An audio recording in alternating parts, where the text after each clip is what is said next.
رسول پاک صلی اللہ علیہ وسلم احساس والے نبی ہیں، اور احساس حضور نے امت کا کیا، احساس والی زندگی گزاری، ہر لمحہ محبوب پریشان رہے۔ یہ تھوڑا عرصہ پہلے ڈاکٹر ہارون صاحب مسلمان ہوئے ہیں، اور ابھی انہوں نے 2-3 کتابوں کا انگریزی میں ترجمہ کیا ہے، اور بھی کچھ کتابوں پہ وہ کام کر رہے ہیں۔ ہالینڈ کے رہنے والے ڈاکٹر صاحب ہیں، توجہ ہے میری بات پر آپ عزیزوں؟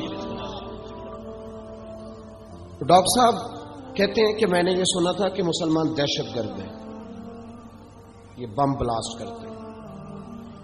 تو میں جہاں لفظ اسلام آتا تھا وہاں سے میں تھوڑا پچ جاتا تھا، پیچھے ہٹ جاتا تھا، لیکن میرے مزاج کے اندر یہ بات شامل تھی کہ میرے اندر اللہ نے بڑا انسانیت کا جذبہ رکھا ہوا تھا۔ تو میں ایک تنظیم قائم کر رہا تھا، میرا خیال تھا کہ ایک ایسی جماعت بناؤں کہ جو پوری دنیا کے اندر اسلام، توجہ ہے میرے عزیزوں کی، کہتے میرا خیال تھا ایسی جماعت قائم کروں کہ جو پوری دنیا میں لوگوں کی خدمت کرے اور بغیر امتیاز کے کرے، اسلام والوں کی بھی اور غیر مسلموں کی بھی۔ لیکن مجھے بڑا دھچکا رہتا تھا کہ مسلمان سخت گیر قوم ہے۔ میں نے بہت ساری جماعتوں کا منشور اور دستور منگایا، اور میں نے کہا میں اپنی جماعت کا دستور لکھوں گا تو پہلے ذرا سارا میں مطالعہ کر لوں۔ ڈاکٹروں کا ٹیبل ہوتا ہے، اس کے اوپر شیشہ لگا ہوتا ہے، نیچے وہ جو چیز ضروری ہوتی ہے وہ رکھ لیتے۔ کہتے ایک مصر کے مولانا صاحب آئے ہوئے تھے ہالینڈ کے دورے پر، اچھی انگریزی جانتے تھے، تو کسی وجہ سے علیل ہو گئے۔ میرے پاس وہ آئے اور انہوں نے دیکھا کہ میں انسانی حقوق پر کچھ لکھ رہا ہوں، کام کر رہا ہوں، تو وہ دیکھ کر کے مجھے کہنے لگے کہ ڈاکٹر صاحب آپ کوئی تنظیم قائم کر رہے ہیں؟ میں نے کہا ہاں۔ تو کہتے انہوں نے ہلکا سا ٹچ دیا، زور نہیں دیا، اور ویسے بھی جو ہلکی بات ہوتی ہے وہ ذرا دل میں جلدی بیٹھ جاتی ہے۔ کہتے ہیں ہلکا سا ٹچ دیا، کہنے لگے اگر کبھی موقع ملے تو میرے نبی پاک کی بھی سیرت پڑھ کے دیکھیں، بس ہلکی سی بات، اور وہ جملہ چھوڑ گئے۔ اعلیٰ حضرت فاضل بریلوی علیہ رحمہ نے لکھا ضروری نہیں کہ تم جو کہہ رہے ہو وہ منوا کے اٹھو، لیکن میسج ضرور چھوڑ دیا کرو۔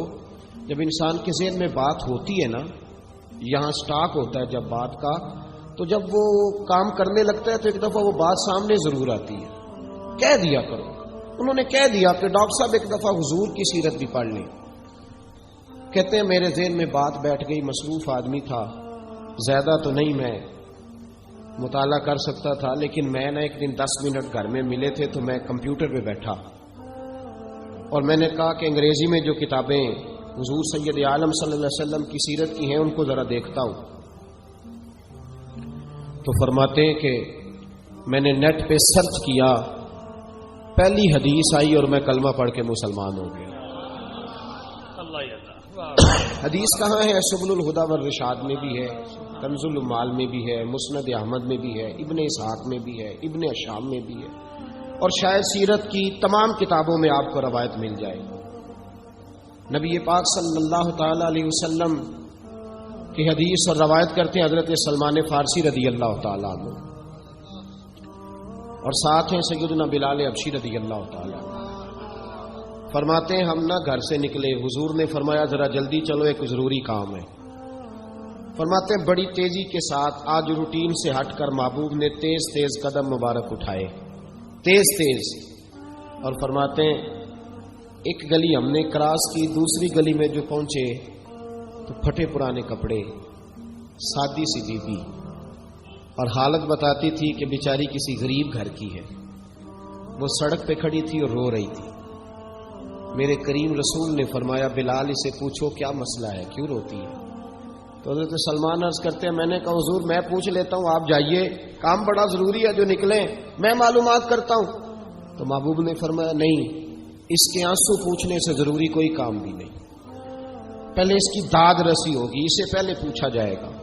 روتے نہیں رہتے لوگ گھروں میں، لوگ گزر نہیں جاتے چپ کر کے؟ کتنے لوگ تڑپتے، کون احساس کرتا ہے؟ نبی پاک سید عالم صلی اللہ علیہ وسلم رکے اور اس خاتون سے پوچھا کیا بات ہے؟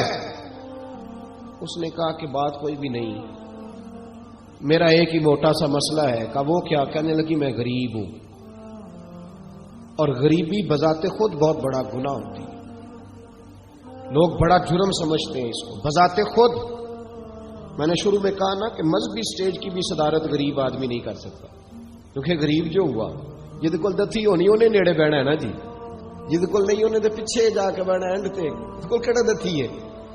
اس سٹیج پہ بھی غریب آدمی کی صدارت نہیں ممکن ہو ہی نہیں سکتا. میرے رسول پاک سید عالم صلی اللہ تعالی علیہ وآلہ وسلم نے فرمایا پہلے اسے پوچھو کیا مسئلہ ہے.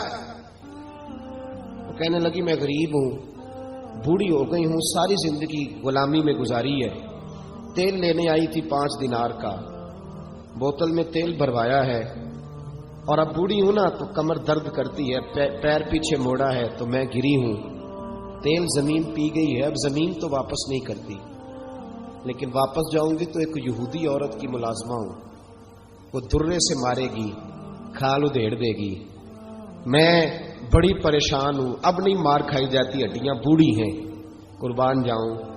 حضرت بلال کو حضور نے حکم دیا, فرمایا دوڑ کے گھر جا 5 دینار لا. فرماتے ہیں 5 دینار لائے, تیل خرید کے دیا, وہ پھر رونے لگی. فرمایا آپ کیوں روتی ہے؟ اس نے کہا بتایا نا غریب ہوں, غریب کا جرم کوئی نہیں ہوتا, لیکن پیس دیا جاتا ہے, پھر بھی مار تو اب بھی پڑے گی, اب کیوں پڑے گی؟ تو عرض کرنے لگی محبوبہ مار اس لیے پڑے گی کہ دیر سے کیوں آئی ہے. تو میرے کریم رسول اور وہ بی بی حضور ابھی آئے ہیں مدینہ طیبہ. امام یوسف صالحی فرماتے ہیں ابھی آئے تھے حضور, سبل الہدی والرشاد کے مصنف کہتے ہیں ابھی آئے تھے نبی پاک, وہ جانتی بھی نہیں تھی. تو سید عالم صلی اللہ تعالی علیہ وسلم نے فرمایا اچھا مار پڑے گی؟ کہا ہاں. او بھائی کاؤنسلر جو کل آپ کو کہہ رہا تھا نا میں آپ کا خادم ہوں, کاؤنسلر بے گناہ, بلکہ ہمارے ایس ایچ او صاحب اگر چودھری پہ پرچہ آ جائے تو اس کو ٹیلی فون کر کے پوچھتے ہیں صاحب جی تہاڈے خلاف درخواست آئی ہے, کی کرنا ہے. تو غریب آدمی بیچارہ, اس کی غلطی یہ تھی کہ وہ غریب تھا تو اس نے ریڑھی لگا لی چوک میں, اس کو دبوچ کے لے گئے, تینوں پتہ نہیں اتنے نہیں کھلوئی تھا. تو اس کے پاس کل انویسٹمنٹ ہی 5000 تھی, سارا لے گئے. پھر وہ کاؤنسلر صاحب کے پاس چلا گیا, سر میرے نال چلے آ جائے ذرا, میں تھانے جانا. انہوں نے کہا گڈی کرائی ہے, پیسے ہیں نہیں, ایویں تھانے جائیدا ہے. اب وہ گاڑی لایا ہے, پتہ نہیں کہاں سے لایا ہے, تھانے پہنچا ہے. اور یہ ہے ہمارا حال کہ وہ ایس ایچ او بھی بیٹھا ہے کرسی پہ اور کاؤنسلر بھی کرسی پہ بیٹھا, اور وہ غریب پیروں میں بیٹھا ہے اور ہاتھ باندھ کے کہہ رہا میری ریڑھی دے چھڈو, میریاں 4 دھیاں نے, تو میں شامی کھانا کھڑنا ہے. کدھر گیا امت کا وہ ذوق؟ ساری زندگی نعتیں سننے والوں بتاؤ تو صحیح, نعت نے تاثیر کیا دی ہے روح کو؟ اگر ابھی بھی گھاڑی غریب کے پاس کھڑی نہیں ہوتی تو پھر کیا اثر ہوا ساری زندگی نعت سننے کا؟ میرے مصطفیٰ کریم سید عالم صلی اللہ تعالی علیہ وسلم نے فرمایا اس خاتون سے یہاں کاؤنسلر ساتھ نہیں جاتا, کہتا ہے کر دیا ٹیلی فون, سویرے 9 بجے پہنچ جانا. پر کائنات کی سب سے معزز شخصیت حضرت سیدنا بلال حبشی رضی اللہ تعالیٰ عنہ فرماتے ہیں میرے نبی پاک نے فرمایا بی بی چل میں تیرے ساتھ چلتا ہوں. گویا اللہ کی ساری رحمتیں اس کے ساتھ ساتھ چلنے لگی. اور آگے آگے نہیں, ساری کتابیں پڑھ لو, وہ پھٹے پرانے کپڑوں والی بی بی آگے آگے اور اللہ کے کریم رسول پیچھے پیچھے.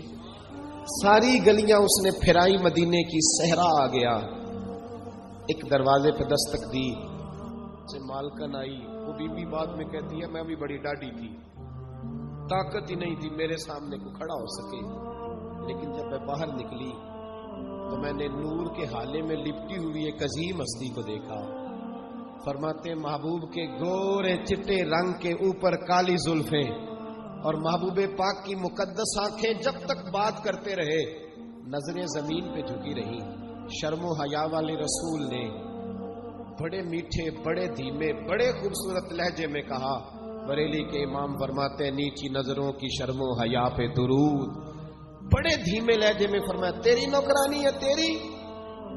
عورت کہتی ہے میں تو حضور کے جلووں میں محو ہو گئی کہ سادگی میں اتنا حسن میں نے دیکھا ہی نہیں, تیری نوکرانی ہے. کہا تو میرے محبوب نے فرمایا بیچاری کی غلطی کوئی نہیں, اسے مارنا نا, اس سے تیل گر گیا تھا, نیا خریدتے دیر ہو گئی, رو رہی تھی تو میں سفارش کرنے آیا ہوں. وہ خاتون کہتی ہے کسی کی نہیں مانی تھی, پر محبوب کے جملوں میں تاثیر اتنی تھی ککھ سواد نہیں مشری اندر, اساں کھنڈا می چکھ ڈٹھیاں, انہاں ساریاں شیواں نالوں گلاں سجن دیاں مٹھیاں. فرماتے ہیں نبی پاک صلی اللہ تعالی علیہ وآلہ وسلم نے فرمایا کچھ نہ کہنا. کہنے لگی نہیں کہتی، میرا وعدہ رہا، کچھ نہیں کہوں گی. اب میرے حبیب نے پھر نظر اٹھائی اور اس غریبنی کی طرف دیکھا اور فرمایا تو اگر کہے تو میں جاؤں، تو اگر کہے تو میں خود بھیک دے، خود ہی کہے منگتے کا بھلا ہو، تو اگر کہے تو میں جاؤں. اس نے خراج پیش کیا تو چند آنسو گرائے. کہنے لگی محبوبہ جیسے بندہ نوازی. حضور نے رخ پھیرا. حضرت بلال کہتے میں پیچھے رہ گیا. میں پیچھے رہ گیا تو وہ دونوں بیویاں دوڑ کے میرے پاس آئیں. کہنے لگی بتا تو صحیح ہے کون، یہ بتا تو صحیح کون تھے. تو حضرت بلال کہنے لگی تم نہیں جانتے. جناب بلال فرمانے لگے یہی تو ہیں جنہیں اللہ نے سچا رسول بنا کے بھیجا ہے. بیویاں دوڑ کے آئی. کہنے لگی محبوبہ دروازے تک آئے ہو تو خالی تو نہ لوٹاؤ، مہربانی فرماؤ ہمیں بھی کلمہ پڑھا دو. ڈاکٹر ہارون کہتے ہیں وہ بیویاں وہاں کلمہ پڑھ رہی تھی اور میں حدیث پڑھ کے کلمہ پڑھ رہا تھا. بھائی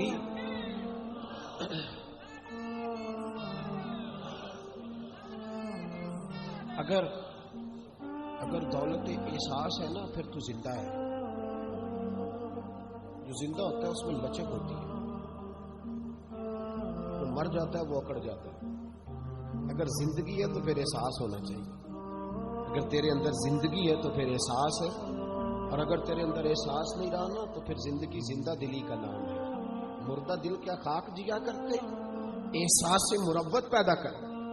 تھوڑا سا دائیں بائیں بھی دیکھیں، تھوڑا پلٹ کر بھی دیکھیں کہ کہیں آپ کی ضرورت تو نہیں.